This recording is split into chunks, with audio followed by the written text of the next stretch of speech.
সুমি কেমন আছো? অনেক ভালো আছি।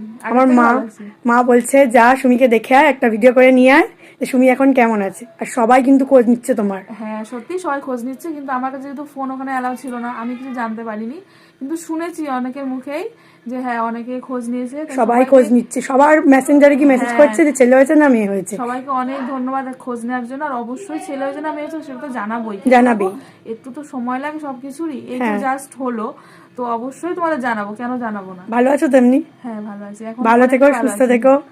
আর তুমি অত দূর থেকে চলে এসছো এত সমস্যার মধ্যে, এটা অনেক ভালো লাগে আমার। সত্যি সবাই আমাকে বলছে কেন যাচ্ছিস না, আমি বলছি আমার অসুবিধা আছে বলে আমি যেতে পারছি না, নাহলে তুমি চলেই যেতাম। ও তো আমার বোন হয়নি যে। কয়েকদিন আগেও আসলে লাস্ট বেশি বেবি হওয়ার আগেই তো এসেছো। হ্যাঁ ভালো থেকো, সুস্থ থেকো। হ্যাঁ তো তোমরা দেখতেই পারলে বা তোমরা শুনতেই পেরেছো যে সুমিত ছেলে হয়েছে। তো বাবুকেই দেখতে গেছিলাম, যেহেতু সুমিত ছেলে মানে আমারও ছেলে, কারণ আমি সুমিত দিদি হই, সুমি আমার বোন হয়।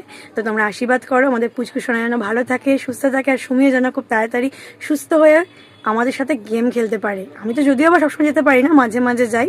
তো আজকে জাস্ট 10 মিনিটের জন্য সময় করে গিয়েছিলাম, একটু অসুবিধা ছিল যার জন্য আমি হসপিটালে দেখতে যেতে পারিনি, যেনকে এসে সেনকেও যেতে পারিনি। তো আজকে 6 ষষ্ঠী তোকে দেখতে গিয়েছিলাম, তো দেখে আসলাম। আবার খুব তাড়াতাড়ি যাবো, তখন ডেফিনেটলি তোমাদের সাথে শেয়ার করবো ভিডিওটা।